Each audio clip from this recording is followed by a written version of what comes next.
thank the organizers for inviting me. Unlike my predecessor, I did not establish a video conference. I just came here. And we just came here last night. I shouldn't say good morning. Actually, I should say good evening, because where I'm living, it's almost midnight. I live in New York, and so I've probably made the most minutes of all the participants at this conference. I hope I don't fall asleep, and I especially hope I don't put you to sleep with my presentation. As you see from the title, I will focus on radical right populism and not populism in general. I will not talk about the left populism. We'll leave this up for discussion or other experts. Now I would like to start with some general remarks. If you look at the political map in Europe today, this is from a German magazine, online magazine, about 2 years ago. You notice a stunning phenomenon. Some 35 years after the rise of the radical right in Western Europe, and almost 30 years after the fall of the Berlin Wall, and most importantly, more than 70 years after the end of World War II and the fascist regimes in Europe, the parties of the radical or populist right are almost a normal feature in Western Europe, or most countries in Europe, in their party systems. You see here the Spiegel map of Europe 2014. There is a Skype sign which I think we should get rid of.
So we see that different shades of brown, this one? Okay. Different shades of brown and yellow. As countries where the radical right plays a role, they have a strong electoral performance, or they're even present in the national parliament. And the dark gray are the countries where the radical right is insignificant, or was insignificant, because in Latvia that's not the case anymore. So there have been a number of obituaries on the radical right 20 to 10 years ago, and we see with the evidence today that they have been premature or plainly wrong. The radical right may still be at the far end or the margin of the spectrum in terms of the democratic spectrum, but they're not minuscule or marginal in terms of political significance anymore, as they may have been in the 80s and 90s. So I have two major points I want to make here. regardless of the specific policy relevance of such interaction between the radical right and the rest, there is a process of putting them into the mainstream, which some interpret as a taming or de-radicalization of the radical right, and I would put a question mark behind this de-radicalization in the mainstream. Mainstreaming and de-radicalization are not the same things. There's also a second point, which is equally important here. When you look at the map, this Spiegel map, and you see this in many accounts on the phenomenon, not just in this German magazine. There's no difference between type of parties. They're all lumped together as one big block of the populist right.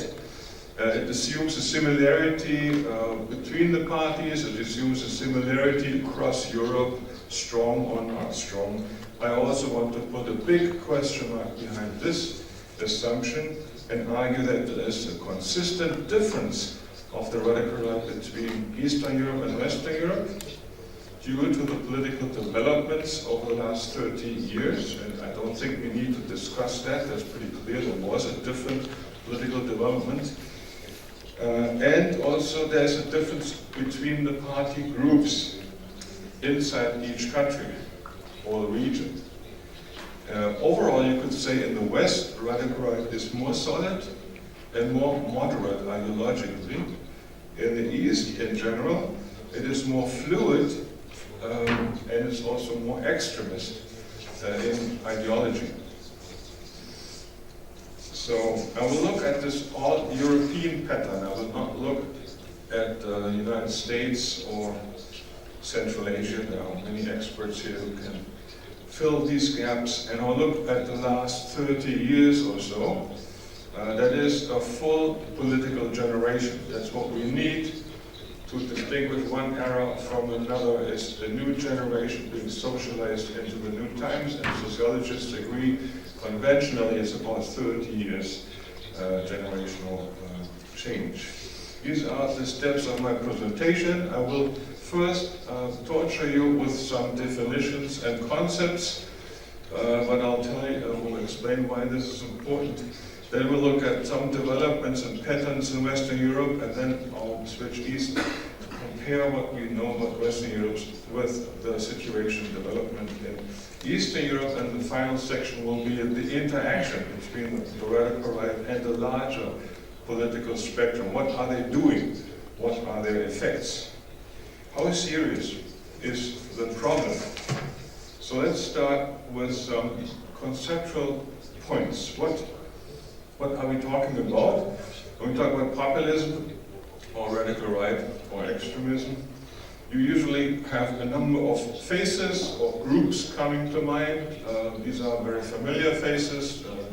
German AfD candidate, chairwoman Frauke Petry, 2 generations of the French far-right leadership. There are some Hungarian examples, marching in the street, Hungarian guards, Viktor Orban, the Prime Minister.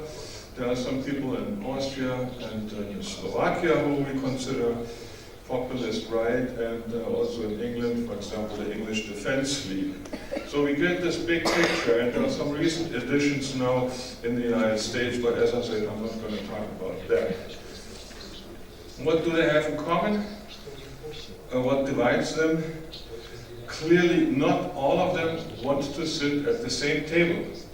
The first criteria is, do they talk to each other, do they recognize each other, or do they ignore each other? And if you look at the European Parliament, we see a group that comes together and they constituted the Europe of Nations and Freedom, the political group, that gives them special privileges in the European parliamentary business.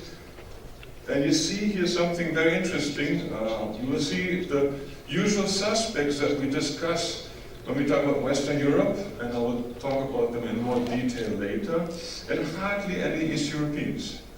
There are 2 Polish delegates in that group from the Congress, New Poland, I think it's called, and there's 1 Romanian woman, but the others that we all know about, Jobbik, for example, Ataka, they're not included.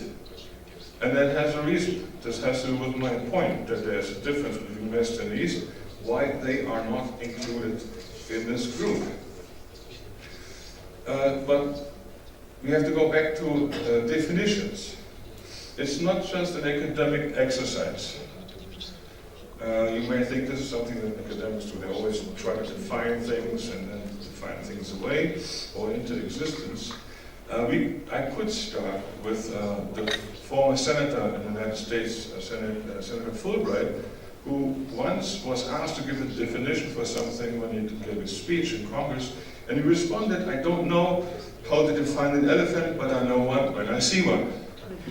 And this logic really works even if the elephant is swimming, or if it's pink. The color or activity does not matter. You know an elephant when you see one. Unfortunately, the populist right is not an elephant. So we have to go back to my more definitional exercise here. I have quoted here one of the most mainstream dictionaries in the world, the Merriam-Webster. It's been around for 100 years, or more than 100 years. And they define a populist as a member of a party claiming to represent the common people or a person who believes in the rights, wisdoms, and virtues of the common people. That's probably what we all immediately understand as a populist, but it doesn't help at all, because it's too wide. You can include many people in this definition. For example, the German Christian Democrats or the Austrian Christian Democrats, they want to represent the people and not just a particular social class or religious group. There are 435 populists in the US House of Representatives and another 100 in the US Senate. When you hear them talk in campaigns, they always claim to represent the common people against Washington. And then they go to Washington and become part of it, and the next election they run against Washington to become part of it again. It's totally schizophrenic, so it doesn't help much. It's also too narrow, because if you really believe in the wisdom of the people, you don't need party leaders. Do you really think that Geert Wilders believes in the wisdom of the Dutch people and then creates a party with one member, that's himself? It's only one party member. And he knows where to lead the Dutch people with this one-man party. That means there has to be an avant-garde or a leadership that is more than just the people. If you really trust the wisdom of the people, give the power to the people. Don't run for office, leave the office for people, not for yourself. So it's too wide and too narrow, doesn't help. So we have to go back to what do we do with this definition. I'd like to suggest one approach and of the radical right, which is more specific, and then I will add the populism as an attribute. This is not a grammatical exercise, it's a very important social science exercise, whether I use the term populism as a noun, like in this conference, or as an attribute, like the populist right. There's a very important difference. Normally you find definitions of the radical right like this. We call this the shopping list or clotheslines approach. Often people discuss whether the radical right is anti-democratic or not. Some use anti-democracy in the definition, like Pierre Ignacy and others. Others, like Yves Mény, who wrote a book about populism, French author, see the radical or populist right as an expression of a particular version of democracy. There's another contradiction here. How can someone who is implicitly or explicitly anti-democratic express a version of democracy? I would say leave the democracy issue out first. Don't put it in the definition, because you make your life too complicated. Start with a wider approach and then ask yourself empirically, does this group or that group run against democracy or not? But don't put it in the definition itself. Also try to overcome the clotheslines approach and just name the usual suspect in a loosely or arbitrary manner. Start with a theoretical concept, and what are all these people against? Most vividly, some particular kind of change. So let's start with the theory of change. I use organization theory, and I use this as a context to explain radical right. as two groups, parties, individuals, and ideologies that react and mobilize against accelerated socio-economic and cultural change, what I would call modernization shifts, and that means more differentiation in society.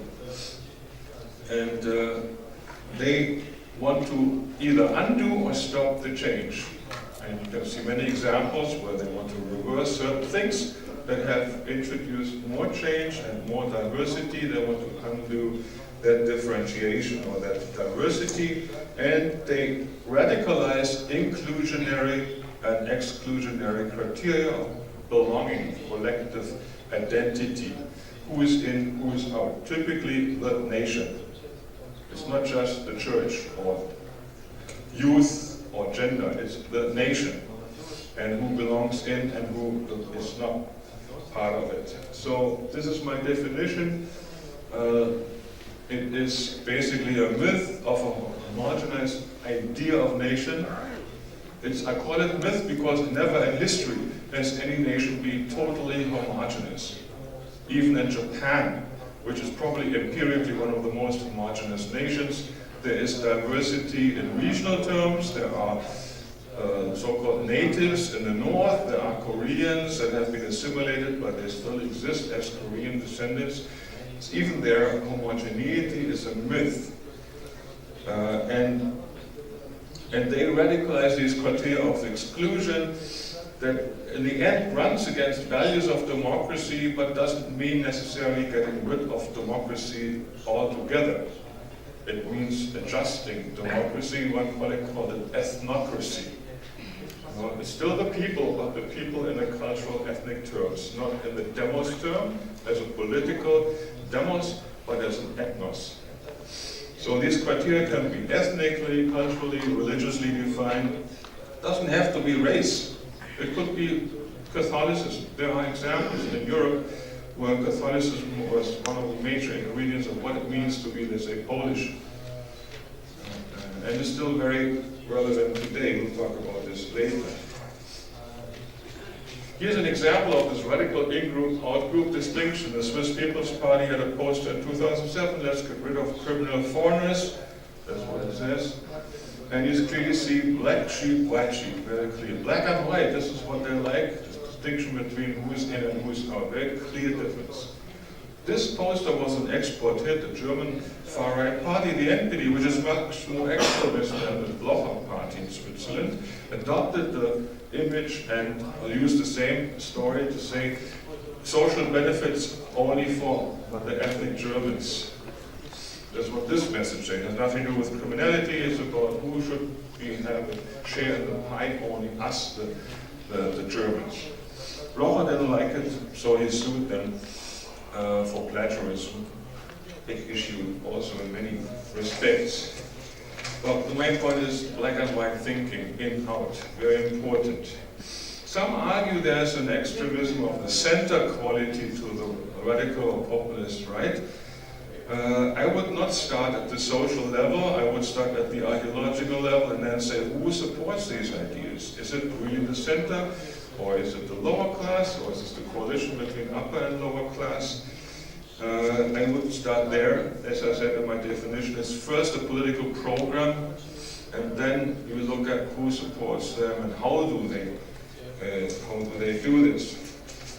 And with this definition, I make a distinction between my approach and others that are quite popular out there. For example, you all know this term, right-wing extremism. Often this comes, especially in Germany, from extremism theory, saying there's a democratic center and then there are extremists on either side, left and right. And often it uses state-generated criteria or judicial criteria to distinguish who is an extremist and who is not. But the problem here is it makes a too neat a distinction between the Democrats and the anti-Democrats. That it doesn't allow gray areas, and what I'm interested in is actually the gray area too. You know, what's in between the clear-cut extremist and the clear-cut Democrat. It's a large area, it's not just a tiny group. So this is not very helpful. Also, the theory doesn't explain a whole lot. It just categorizes. Another popular concept is fascism. Fascism is clearly connected to a political ideology and regime. In European history, there are debates today whether some people or parties are fascist or not. I would reserve the term for those groups that try to connect to some ideas of historical fascism. Because there have been fascist regimes and leaders, there are clear precedents, and we should not ignore those and should not just create a new fascist category just to be all-encompassing. It has become a political phrase or rallying cry. It's more political and analytical, and therefore I don't want to use it for all these groups. Although there are some people out there who want to use it for all kinds of people that they don't like. And the third school, the populism school, it's the most difficult. This term has become very popular in mass media and in public discourse, and also among segments of the research community, but there's also a lot of confusion. I've already mentioned some of the confusions, who is included in this term. First of all, the term itself comes from the United States, and it was a movement, a very specific movement at the end of the 19th century against the East Coast, against the concentration of financial capital and political power on the East Coast. And some historians say it was good for American democracy, and others say it was not good for American democracy. I don't want to discuss this. But it started with a very specific movement that became the People's Party in 1896. They ran for president, almost made it. William Jennings Bryan was their candidate. But then this term traveled away from its origins, and now it means all kinds of groups. American political scientist Margaret Canavan says that it's an appeal to the people to justify criticism of representative democracy, and she thinks it can identify a political program here. Others, like the British expert Paul Taggart, see it more as a style issue, not so much as a program that you can implement once you're in power, but a way you run campaigns, a way you engage in politics, the way you criticize things. Here's a very famous definition by Paul Taggart that I use in my work. Populism is a reaction against ideas, institutions, and practices of representative politics, which celebrates an implicit or explicit heartland as a response to a sense of crisis. But it lacks universal key values. It's chameleonic. Takes on attributes of its environment, and in practice, it's episodic. I think it fits really nicely what Donald Trump stands for. He's chameleonic. He constantly contradicts himself. He has no universal values, except maybe some base instincts that he has. But these are not universal values. And hopefully it's episodic. We don't know yet, but we can discuss to what extent something is episodic or not. If you look at the Slovak National Party, if you look at the Vlaams Belang, the Front National, or the Lega Nord, they are not episodic. They are there, and they've been there for a long time. And they have a core belief system that you can identify. They're not chameleonic. They have an identity that unites the party and the leadership, and the party and the voters. So this term is good, but it doesn't capture what we talk about when we talk about Marine Le Pen and her politics. It's not episodic. It's a permanent feature now of the French system. Taggart also calls it anti-political and empty-hearted. That doesn't mean that everyone is heartless who supports this, but there is no real core that you can identify. So I use the term in terms of Taggart's definition as a style or strategic attribute to radical right parties. They run against the system, the elites, the establishment. They are anti-elite, but also they're anti-representational. It's important. They devalue the institutions of representative democracy. And usually, and this is important, they add, and this is more than this definition, they add a nationalistic or xenophobic message to this. This is their ideological core. Not populism, but xenophobia or ultra-nationalism. And then they are more or less populist. As I said, many people are populist. Many parties are populist. And no one discusses the German CSU when they talk about European right-wing populism, but they fit the definition clearly, except they're not episodic either. But they always run against the central government, they celebrate the Bavarian heartland, they always see a crisis that they need to solve, and they put themselves outside the mainstream. So another point, radicalism as a term is preferable to extremism for other reasons than the one I mentioned. First, it allows to distinguish degrees of radicalism. Extremism is usually the end of the scale.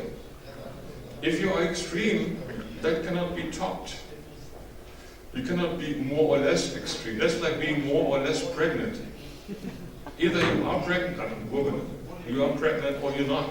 You're not just a little bit pregnant. The same with extremism. You cannot be a little bit extreme, and the other one is a lot. No, but you can be more or less radical on the issues that you fight for or against. Second, the term radical right allows us to look at it in a dynamic way in terms of radicalization and de-radicalization. That doesn't work with extremism either. If you use the categories of extremism theory, either you're in or out the box, but there is no processual dimension to it. So having said this, I start with asking whether the radical right groups I'm interested in are looking back and reactivating anti-democratic ideas of their own country or other countries' anti-democratic past, or whether they are more contemporary, make a break with that fascist legacy and at least nominally support the rules of the democratic game. And most parties we talk about as populists, they do that. They do not want to exchange the whole political system by another, let's say, dictatorship or authoritarian state.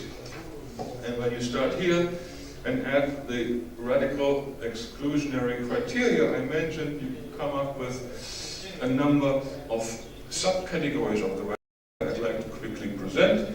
The clear-cut extremist radical right, which is anti-democratic and violent. Often they go together. If you're against democracy and people don't listen, you use violence to fight the system because you think your cause is so important and no one understands it. If they don't want to listen, then they'll have to bear the consequences. So violence is seen often as a legitimate political instrument.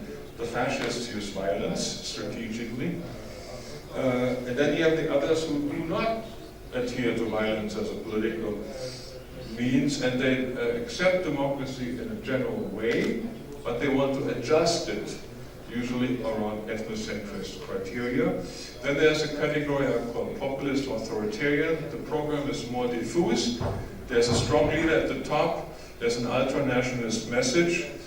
But the program is kept diffuse, and usually that is only a time of transition.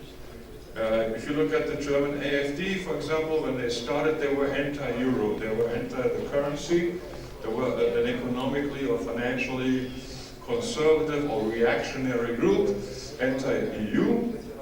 And the xenophobic message came later. And at the early moments, you could say, yes, they were more populist authoritarian. They had a leader, the professor who is now ousted, Luca. He was an economics professor, and he had some ideas how this should be done. Then came Frauke Petry, and then there was a gradual shift from the economic emphasis to the ethnocentrist message. And the more the shift happened, the less populist in the first sense they became, and the more ethnocentric they became. Today, they're very comparable to many other far-right parties in Western Europe in this. So populist authoritarian is for me for groups in transition. You cannot stay like this for a long time. Either you disintegrate because there are factions that fight each other, or you consolidate your program and then you become more distinct. And finally, we shouldn't forget religion. It's often forgotten in the research. Religion is very important. It becomes more and more important in radical right discourse. And I don't mean only the Islamophobic discourse, which sometimes has nothing to do with religion, but I also mean the country's own religious traditions that are being recycled and used to discriminate between insiders and outsiders. Also, we need to distinguish the kind of organization we talk about. We'll talk usually about parties, but we shouldn't forget there are also movements. Sometimes parties create movements, like Jobbik created the Hungarian Guard, or the NSDAP created the stormtroopers to do the street politics for them. But sometimes movements become parties. The Green Party in Western Europe, for example, they started as movements and then later they become parties. Sometimes they coexist, sometimes they fight each other. And there are what I call subcultural milieux, very loosely organized smaller groups that hate party politics, like skinhead groups. You could say skinheads are not populists. Yeah, maybe they are, maybe they're alcoholics, but still they fight the system. They are against parties and elites. If you ask for their political views, if they have any, then they are against those up there. So they share that populist frame. And this is enough for theory and concepts. Let's now go to the empirical part of my presentation. Western Europe, what happened? Where are we now? Where are we going in Western Europe? First, a quick look back. If you look at post-war Western European history after the era of fascism and fascist regimes, you find several waves of radical right or populist right mobilization. The immediate post-war era clearly was an extension of the fascist regimes into the post-war context. Like the MSI or McCarthyism or the SRP in Germany, they all carry on pre-war ideology into the post-war times. The MSI actually stayed for a long time. They were the torchbearers of Mussolini's ideas, but they couldn't call themselves fascist because it was illegal. So they called themselves Movimento Sociale Italiano. And they changed in the 90s into a new party. So they were very backward looking. They tried to rescue and save the fascist heritage into the new times. In the 60s, there were new groups coming up. They were also backwards looking, but they were not as clearly connected to the fascist past as the groups in the 50s, although you still find a lot of anti-democracy in these groups. For example, George Wallace, the American presidential candidate in 1968, he wanted to keep segregation forever. That was his campaign slogan. Keep the races apart forever, not just for 30 years, forever. That's clearly anti-democratic, and he got 12% of the vote. The NPD in West Germany did not accept the Federal Republic as a system. They said the only legitimate system is the Reich. So they refused to be loyal to the democratic constitution. They call themselves a party to re-establish the Reich. They wanted an imperial president. In their program, they wrote about imperial presidents, not federal presidents. They wrote about the imperial government, using the terminology of the Weimar Republic and the Third Reich. National Front in the UK was clearly a very racist, colonialist force. They wanted to send back all the immigrants from the Commonwealth that were not white. In the 70s, quite a number of Africans came to Great Britain from Uganda and elsewhere, and they were entitled to go to the UK under the Commonwealth regime, but the National Front mobilized against this. They wanted to send them back to Africa because of their skin color. They liked the Australian and New Zealand re-immigrants, but not the Africans. The MSI is still around. Now the third wave is the most important here, because here we have real change, here we have a renewal. They are distinct from their predecessors. They didn't look back so much anymore. Some of them did, like Le Pen did early on. Le Pen in the 50s fought against the decolonization in North Africa. He fought for the keeping Algeria as part of France. Algeria was not a colony. Algeria was a part of the French state. And he wanted to keep it that way. In the 50s, even in the 60s, after independence, he wanted Algeria back. He ran a campaign with Tixi Betancourt in 65, the presidential campaign. Still, he wanted Algeria back. You don't hear this anymore. Neither him nor his daughter nor anyone in the party says, we want Algeria back. We want the Algerians out. But that's not the same. There's a different emphasis now.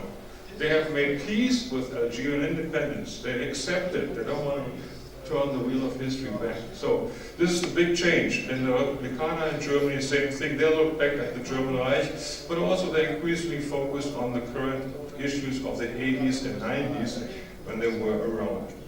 What happened here is a structural change in most Western societies, a general modernization shift in the 60s, a liberalization on many levels, women's rights, multiculturalism, democratization push, social reform. All this came at the same time, and specific mobilization shifts in each country according to the national opportunity structures. So this was what we would call post-industrialism or third modernity. There are many labels for this, but there was a new political dynamism. There was new political space for new ideas. And now my definition comes into place. If you have rapid change in the one direction, you're bound to have a reaction to that. People who don't like it, who do not cope with it, who are fundamentally opposed to the direction where this is going. I try to summarize this in a chart like this, where you have the old right and the old left. Then you have a new cleavage axis. We call this the value-based or identity-based cleavage axis. There are no material issues that are important, but it's non-material issues that are important. Identity issues become important, ecological issues, or third world politics, and so on.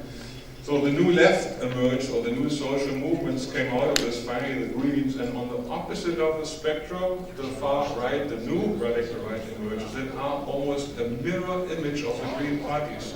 If you look at the voting base, if you look at the ideological profile, they are the opposite of what the Green parties stand for. In terms of the electorate and the programmatic profile. So that split up the spectrum, but not all countries had such a party. That's where the opportunity structures come into place. For example, in the UK, there was not a strong Green party, but there was also not a strong radical right party, because the winner-takes-all voting system doesn't allow for new parties to make it to the top. Different in Germany, where federalism and proportional representation opens doors for new parties. Like the Greens, they first made it in the state parliaments, then they made it to the national level. So we have more movement, and the background to this was the issue of immigration and the level of xenophobia that fed into this new radical right. I did some survey analysis. I used the European Value Survey to find out how large is the level of xenophobia in Europe. How do you measure this? There are many ways. The European Union once wasted a lot of money by commissioning some social scientists, telling them, ask the people how racist they are. So the scientists went out and asked the people, are you racist? And if yes, how much so? Totally stupid. Every social scientist can tell you this is not the way to measure racism. The interesting result was 33% of the European public said, yes, I am racist. And in Austria, 42%. What does it mean? Could be a large group of self-critical left-wingers included, because they all, I don't want to be racist, but I am racist. I have to admit, I am. You know, I'm a victim of my society, or something like this. So it doesn't measure anything. I use here the famous neighborhood question. Which of the following do you not want as your neighbor? And then you present all kinds of groups: Freemasons, communists, Catholics or Protestants, or I used Muslims, Jews, Muslim immigrants, and people of a different race. If someone said yes to any of these groups or to all of these groups, they are categorized as xenophobic in a very broad way. And you can dispute this precise numbers here, but the point is, we have in most countries a level of about 20% in the public that can be classified as xenophobic. And there's no clear trend, up or down. In some countries it goes up over 10 years, in other countries it goes down. And this is the background against which the radical right parties mobilize support. They also have another background, which I call the New Right intellectual movement. The New Right intellectual movement is not new anymore. It used to be very new in the 70s because there were intellectuals trying to change discourse. I don't know if you heard of Antonio Gramsci, the Italian communist. His idea was for communism to take power, you need to first change the thinking of the people, and then you win elections, not the other way around. So the idea was to change the public debates, the terms of debate, the agendas, the issues people talk about, to frame things differently. Now there's some right-wing ideologues who are not stupid. They picked up Gramsci and turned it around. They said, if the left claims a right to be different, well, we can also claim a right to be different for our people. If the immigrants have a right to be different, well, then the French also have a right to be different. And if you do that, you get into this concept of ethno-pluralism. That is, they say, we're not racist. All races are equal under the sun, but they shouldn't mix. The French colleague called this mixophobia. Don't mix, you know? The Africans are great, but only in Africa. The Indians are fantastic, but they should stay in India. But everyone stays at home and keeps their culture alive, then the world is a great place. Sounds familiar? Of course. You heard this before, and recently only, because that concept traveled from the far right, where it started, to the mainstream today. Here's some groups, I don't want to go into detail, but the most important person is Alain de Benoist, a French intellectual. He's still around, still active. But since this concept has been spread around so much, no one listens to him anymore because he's not needed anymore. Also, they look at pre-Christian European identity. That's what they call Grèce, the European civilizations before Christianity. So they use these kind of Germanic or Teutonic symbols on the left. This is a German research group in the city of Kassel, to a seminar that is connected to the New Right group in France. There are many countries that are New Right in Italy and Austria. They have branches in many countries. And the most important thing is the concept of ethno-pluralism. It's a politically enforced segregation of cultures and ethnicities, a kind of a global apartheid. Right? Everyone stays where they are. They're all equal, but only if they stay where they are. It's a modernized strategy against immigration. It uses pseudo-liberal arguments like equality, the right to be different, and turns them into the opposite. And it has its way into the mainstream. Here are two authors, the one is probably more familiar here than the other. You have Samuel Huntington. If you look at this book, The Clash of Civilizations, it reads a bit like Alain de Benoist. Although I'm not sure that Samuel Huntington ever read Alain de Benoist. There's a German author and social democratic member, still a member of the SPD, Theo Sarrazin. He wrote a book, Germany Abolishes Herself, arguing that along the same lines with the population change in Germany, the demographics, the birth rate of the immigrants, Germany will disappear in 50 years. And he had a lot of statistics in the book. And it was a bestseller. It was the best-selling German non-fictional hardcover book since World War II. I think it's in the second or third edition now. And he's still coming into talk shows like this one, popular talk show, German public television. This is my money going into this talk show. He invited right-wingers. There's Beatrice von Storch from the AfD on the lower right. There's Sarrazin himself, and they see in the little picture in the back what this talk show is about. He's still around, and he wrote more books. He's a bit like Huntington. He also wrote more books on identity after the first one. Huntington has deceased a few years ago, but he stands for this mainstreamization of these ethno-pluralist ideas, which is very important. If you look at the party slogans, like the Front National, you see the same logic. It's defensive nationalism, defensive nationalism. If we want to defend our national identity against immigration, against Europeanization, against globalization. It's not the old aggressive nationalism, like let's conquer a neighbor country, let's take a bit of Germany, or let's get Algeria back. That's finished. The Français d'abord, always we first. Same in the new Front National, there's a debate, how new is it?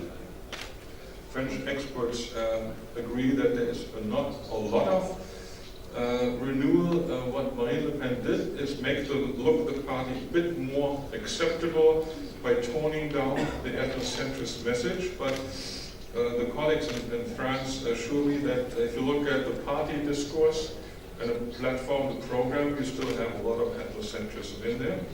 Also, her emphasis on Islam is not new. This poster on the lower right precedes her becoming the chairwoman of the party. So already under the father, the party discovered anti-Islamism as a strategy. So in that way, there's more continuity. The lower left, you see UMS, Nuit Bravement. That means, in English, the major parties damage seriously France and the French. And UMS is one word, but it's actually the major left and the major right. This is the same strategy that her father used for decades against the establishment, lumping them all together and saying they're all the same and they're bad for the country. So there's not a lot of change in that respect. Geert Wilders is new compared to Le Pen and others, but his message doesn't sound very new. It's to stop the Islamization of the Netherlands. Let's have a vacation in the Netherlands and not in Turkey. Boycott Turkey. You know, our beaches are at least as good as the Turkish beaches. I doubt it, but they see the poster on the right. Drenthe is a beach in the Netherlands that proclaims at least as attractive as Turkey. The Alpine Republics, you probably know of the Swiss People's Party's many campaigns to keep foreigners out. The most recently, stop mass immigration. Black boots trampling on the Swiss flag. It's a very sinister image, reminding Swiss that the horrors of World War II, the fear of the Germans marching into Switzerland. Keep the missiles out. Actually, these are minarets, but they look like missiles. And this was a successful referendum that they banned the building of minarets. If Muslims want to build a mosque, they can build the mosque, but they cannot build a minaret. It destroys the Swiss landscape. Or the Germany, variations of groups, including the AfD, that also has discovered immigration and asylum as a major selling point. And as I said, there are movements like Pegida in Germany, which is a more regional movement in Saxony against Islam. There's the English Defense League, no to Sharia law and halal food, so they're also strongly anti-Islamic. On the middle right is a Danish group against mosque building, and in the lower you see the Pegida meetings every Monday. They'll be marching in Dresden. The top level was 20,000 people marching, but now it's more like 2,000. They come together, they still march, and they use flags like this. If you see these flags, I don't know who studied history here, but these are the imperial flags of Germany, not the Nazi flags, because it's illegal to show the Nazi flags. So the Nazis used the imperial flag, these from the Wilhelmine days, from the Kaiser, but they are not monarchists. No, this is confusing, we don't know this. They're not monarchists, they don't want Emperor William back. They want this to show we hate the system. We hate the Federal Republic. We hate black, red, and gold, the federal colors, and this is a clear sign of that rejection. I now put together all the groups I could find. This is not exhaustive, it's just a spotlight in many West European countries. And I also have two arrows in there. You see, there's movement sometimes. The AfD started as a populist group, then moved into the ethnocentrist bracket. There are lots of smaller groups, neo-Nazi groups, skinheads, combat ships, storm fronts in the Netherlands, and Laranana, which has been banned in the meantime, and a number of other movements and parties like the NPD in Germany that are doing both. They do parliamentary politics and street politics, so they have movement characteristics, and researchers call this a movement party. A party that acts like a movement when it wants to. It's not only a movement, but it acts like a movement. The FDP, for example, doesn't act like a movement in Germany, they only act as a party. Or the CDU, they act as a party, but the NPD acts also like a movement. And there's debate to what extent Pegida and AfD are closing ranks now. So many in AfD in East Germany who think they should collaborate with the Pegida movement because they mobilize people on the street and they have a different kind of media exposure than party politics has. The ones in bold are those that are quite successful electorally. And when you look at the boxes, there's only the MSI in Italy had a parliamentary presence among the fascist or extremist parties. All other extremist parties didn't make it very far, but the ethnocentrist parties, the new radical right, they are the ones who get a lot of voting support, are usually a member of the national parliaments. There are hardly any religious nationalist groups in Western Europe. That's another message from the table. If you look at the voting results more specifically in a dynamic way, I calculated the 5-year averages in national parliamentary elections, not European elections. No presidential elections and no state or lower level elections. If you just take those, see some interesting things here. There's a jump in a number of countries from the 80s to the 90s. In 7 countries, Austria, Switzerland, Belgium, France, Italy, as well as Denmark and Norway, radical right-wing parties can clearly be considered strong by the 90s. They have become a very solid feature of the country's party system. There's still ups and downs, but they have a solid level of support. There are other countries like Germany, Britain, Sweden, and until recently, the Netherlands, where the radical right was rather weak. They were not in parliament, or they had a one-time showing, and then they disappeared again. That changed very recently, but I'm looking at a longer range perspective. And you see the German figures here, I put in 1.7. You will say, why 1.7? There is the AfD, they get 10% or 15% in survey data. Well, when you look at the election of 2013, they were not radical right in 2013. They were populist, anti-Europe, but not radical right. They became that after the election, but not in 2013. So that number, they had 4.3%, 4.8%. It's not included in these numbers here, but let's see what happens in the fall when the next federal election is coming up. We also need to take into account that this has nothing to do much with the figures I showed you earlier, the xenophobia figures. There's a disconnection. The xenophobia figures do not correspond to the electoral outcomes. So we should be careful with translating survey data into electoral prognostics. It doesn't work.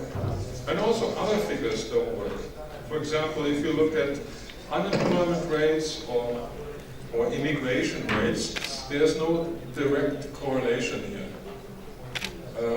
There are countries that are wealthy, or regions that are wealthy, like Alsace. Council of Europe people should know this probably. Alsace is a pretty wealthy region in the French context, and still the Front National is pretty strong there. So they're not responding to an economic crisis on the regional level. They're responding to the politicization of a crisis on the national level. Maybe it also has to do with the border situation. But it's more the politicization of issues and not the facts on the ground that are important to look at. Also, I found that there is a relationship between the level of homogeneity of a country in cultural terms and the change it goes through and the success of the radical right. This is too much detail, but the main message is countries that are historically have been homogeneously Protestant or Catholic, in these countries the radical right gets more support, especially when the share of Muslims is growing. So you have a differentiation. I talked about differentiation earlier, the change, fast change. You have a diversification in the cultural situation out from a relatively homogeneous starting point, and the radical right reacts to that. And it's mostly Catholic countries where the parties are strong and the movements are weak. And in Austria, Belgium, France and Italy, the parties have absorbed the movement sector. In Protestant countries, the parties are weak and the movement sector is comparatively stronger. It could have to do with a Protestant idea of individualism or other legacies of Protestantism that inhibit such a strong party. But now we have Norway and Denmark where the parties have also consolidated themselves, but they came from a different trajectory.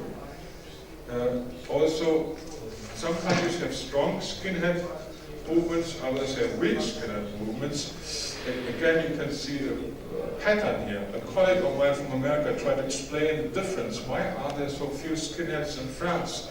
And this is data I checked with the French Ministry of Interior. They have about 1,000 skinheads, 1,500 skinheads in France that count as real skinheads, whereas there are about 8,000 to 10,000 in Germany. So it's a big difference in terms of population size. And my colleague said, well, skinheads are strong in beer-drinking countries. Because they don't drink wine, right? Skinheads love beer. So I think it's a bit far-fetched to use alcohol as an explanation. But if you look at the history of the countries, and where is wine popular, or where does wine come from? It's part of Europe that has been cultivated by the Romans and has a kind of climate. If you take these things together, it makes sense. There's a connection, but it's not a direct correlation. I think it's more a cultural connection. So those parties have been strong where they could use their Islamophobic message against the background of rapid cultural change. This is another table I have. You see the countries where the change was most pronounced, the top level, from low diversity in 1980 to larger, relatively large diversity by 2000. These are the countries where the radical right established itself and stayed. There are no countries with moderate diversity in Western Europe, and if you have high-level diversity, these are all the Protestant countries. They had already higher diversity to begin with. And in Switzerland, only a far-right party has been around for decades. In the other three countries, it's very recent only. We have to wait and see. So this is my overview of Western Europe. Now let's look east and see what happens here. To start with, you can come up with a similar situation with the table that I showed you for Western Europe. We also have many groups in many different cells. But two things stand out if you compare this with the West European table. First, the electorally successful parties in Eastern Europe are often also programmatically more extreme. They have confidence in more extreme messages. Second, there are more religiously informed ultranationalists that are successful in Eastern Europe, especially in Poland. There's a strong connection between religion and national identity. That's also true in Ireland, but we don't have a radical right party in Ireland compared with the Polish party. So there's something going on we can discuss in a moment. What we see in Eastern Europe is we have a fight against the new political order and also a fight against the old regime. Because none of them want state socialism back, clearly. They find something good in it, but they don't want the regime back. But they also don't want the current regime. So they're fighting against two political orders, so they're more anti-system in that way. And the second point is they're electorally more fluid. So this is the second difference to Western Europe. First, the ideological extremism. Second, the electoral fluidity. Look at the data here, a lot of up and down. Not only do the numbers go up and down, but from one election to the other, you have often new parties. Old parties disappear. In Poland, every 4 years, there are new parties around. They don't stay long. And even if they're in government, like the League of Polish Families, after the 2007 elections, they totally evaporated. That doesn't mean their ideas have gone, but the parties come and go. In Western Europe, they stay. And most parties have been around for 30 years now. Not so in the East. So a lot of fluidity, they're organizationally weak, There are very few members compared to West European radical right parties, but that's true for all parties in Eastern Europe. The organization level is much lower there than in Western Europe. They have more changes at the top. The leadership changes are quite frequent, and the reorganizations. Again, you shouldn't take it as a direct measure, but you could go back to the table of figure 2. You see the level of xenophobia in Eastern Europe is on average higher than in Western Europe, about 10% on average, more, with the same question, especially in the Baltic republics, where large Russian minorities attract the xenophobia of the titular nationals. What we see here is a big discrepancy, a larger level of xenophobia, but a failure to exploit this electorally. There's even more disconnection than in Western Europe. There's another table I have from the ADL scores that they classify countries according to the data that different data that they use about the level of anti-Semitism. Again, in Eastern Europe, it's significantly higher than in Western Europe. If you look at the data or the averages. And some parties actually engage in anti-Semitic rhetorics, but still they cannot exploit that higher level. Why? My argument would be that cleavage is different. And for a party to be established for a long time in a party system, you need a stable rooting in society. You need clean structures that allow you your place, even if you're a niche party and you don't get anywhere in parliament like the Front National. In France, you still have a stable electorate because you mobilize a particular sector of the cleavage patterns.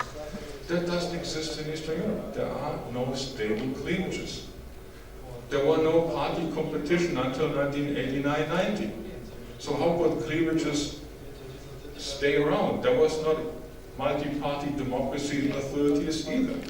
If you look back, there are very few countries like Czechoslovakia that experienced a longer period of democratic party politics. Most countries quickly changed into semi-authoritarian or even outright right-wing regimes in the interwar period. So there was no cleavage pattern that could inform party competition like in Western Europe. This explains the ups and downs, the changes. There are more porous borders between the mainstream and the radical right. The other thing, xenophobia or nationalism in Eastern Europe, more so than in Western Europe, is also part of the mainstream.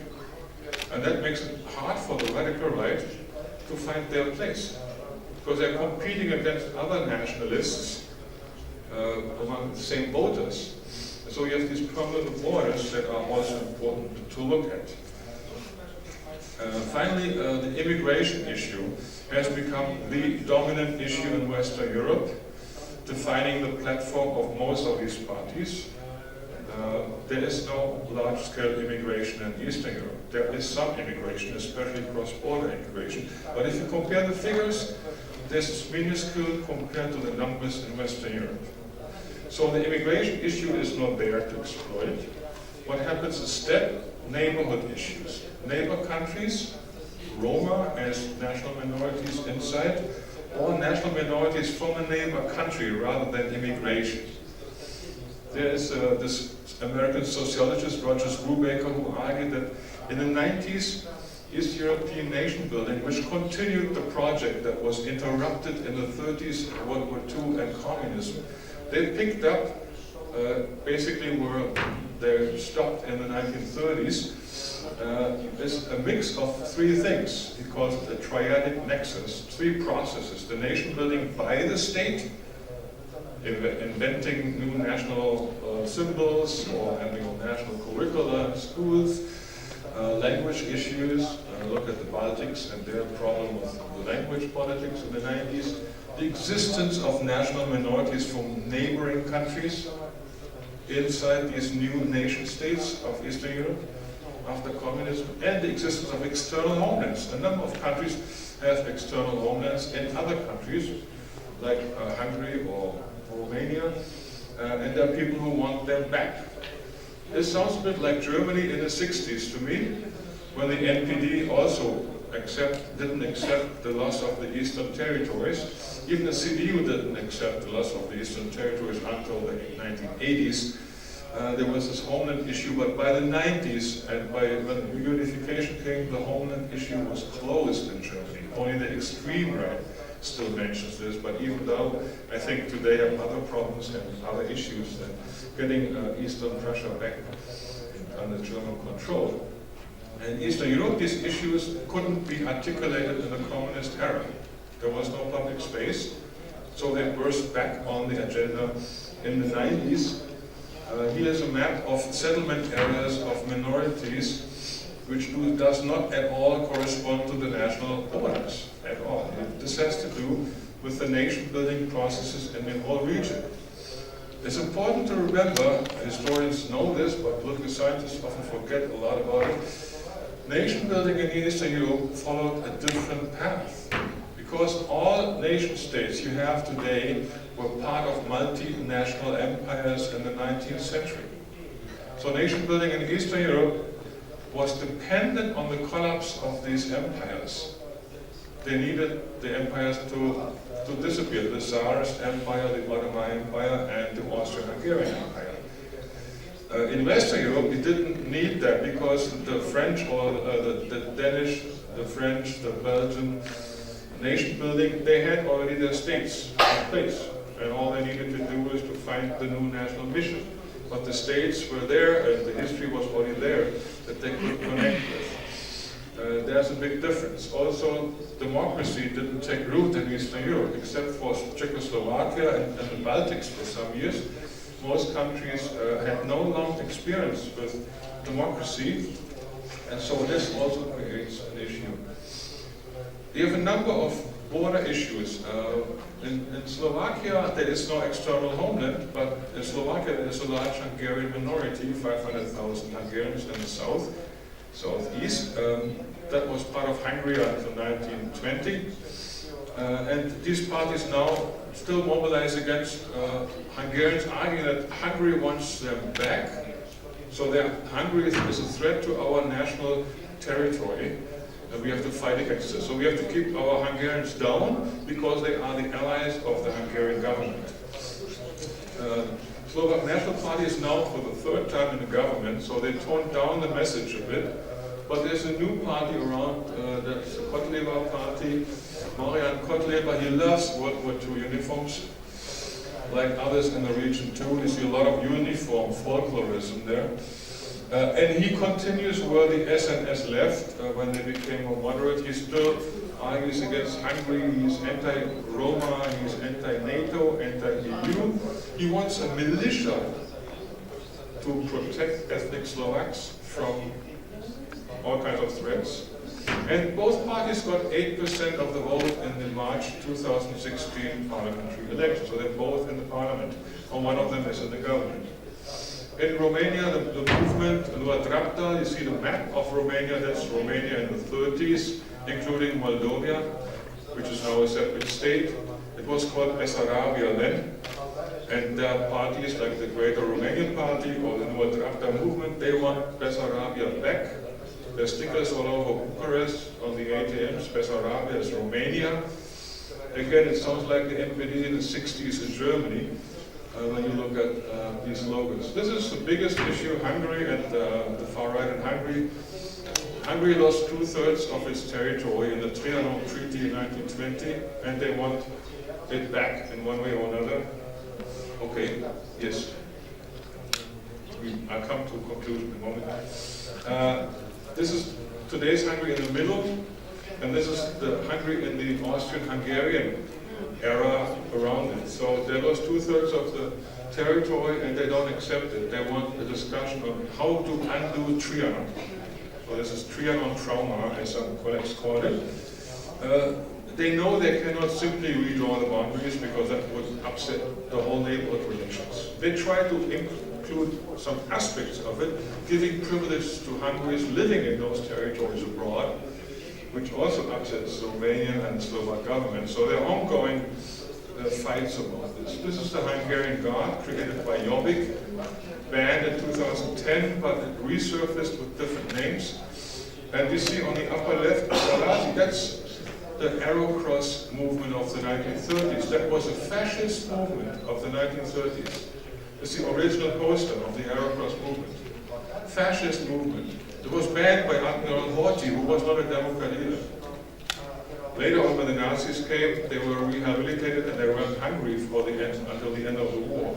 The Hungarian Guard uses the very same symbols of the Arrow Cross movement, same flag, same uniforms, today in the early 21st century.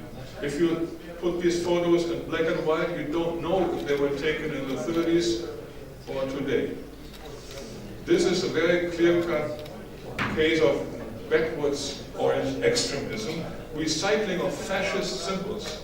And this is true for a number of groups. And here's another famous person who hated democracy, Roman Dmowski, the Catholic intellectual who fought against Piłsudski and against the westernization of Poland. He defined that Poles, only Catholics can be Poles. He wanted a Catholic Poland at a time when Poland was a multi-religious, multicultural country.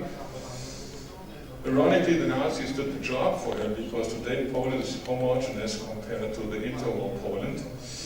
And now his ideas are back. The LPR, League of Polish Families, the Radio Maria radio station, and other groups recycle his interwar ideas, anti-liberal ideas in the region. Another snapshot, pluralization. You see here again, these data are very, very tentative. There's not very hard data on ethnic pluralization in Eastern Europe, but I looked at some census data over time, and the countries that become a bit more plural are those countries, Bulgaria, Hungary, Slovakia, that where you see the radical right succeeding. The countries that increase their homogeneity, Czech Republic, Estonia, Lithuania, are countries where the radical right is not very successful. So the same modernization theoretical argument also works in Eastern Europe, which means it's still the same continent. We're not talking about two different civilizations here. Movement activity has gone up. This is a study I did with many researchers in Eastern Europe. The data show that since EU membership, far-right movement activities has gone up, not down. So EU membership provoked some reactions here, most likely. And final point, then we have a coffee break. Final point is the interaction. What we see here is coffee break, one moment. Okay? I finish this, then we have a coffee break. You have coalition governments, including the far right in West and East. But what you see here is two interesting differences. The first difference is in Western Europe, it took almost at least 15 years until far right parties were invited into a national government. In Eastern Europe, it took only 5 years. In Slovakia and Romania, in 1994, they already had coalition governments. The second difference is in Western Europe, it's usually the conservative parties that invite the radical right. In Eastern Europe, it's left and right. There are social democrats, like in Slovakia right now, or the post-socialists in Bulgaria, or the post-socialists in Romania. They had no problem inviting a far-right party into the coalition government. Which means the left-right difference in Eastern Europe is not as clear as in Western Europe. Again, a sign of the high level of fluidity. What we also see in Eastern Europe is that the state doesn't react as vigorously as it could against radical right activities in Eastern Europe. All countries implemented more or less the arsenal of what we call militant democracy. You can ban parties that violate human rights principles or democratic rules. But very few countries implement that. They have the laws, like in Western Europe. This on the legal level, it's the same. It's part of the acquis communautaire in the EU. You have to have a certain level of legal provisions. But the implementation differs a lot. There's more in Western Europe than in the East. Only Czech Republic consistently uses militant democracy to ban far-right groups and parties. Also, the mainstream cooperates much more often with the radical right, and as I said before, even the left-wing mainstream cooperates with the radical right. So what we see is a larger shift to the right in Eastern Europe. Because there's less vigilance, there's also less civil society mobilization, and that opens more space. The mainstream is more permeable. You don't need a lot of votes to have an effect for right-wing shifts, which then lead to right-wing shifts of mainstream parties. Peace in Poland is a case in point. When they started, they were not as right-wing as they are today. They became right-wing while they were governing together with the LPR and with the support of Radio Maria. As an opposition party, they hardened their position, and now they're back in government since 2015 with a right-wing populist program, if you want, or a national conservative program. Same in Hungary. Viktor Orban also started as a center-right politician, and in the 90s and 2000 moved further and further to the right. And now he's reorganizing Hungarian democracy. So this is my conclusion. We have common trends in both parts of Europe. Xenophobia is relatively high. We have more Islam bashing and anti-Semitism. We have more anti-EU activities, but we have no convergence yet because there are still persistent patterns of difference in terms of ideological extremism, in terms of the electoral and organizational fluidity in the East. We have much more return politics in the East, interwar symbols and politics come back.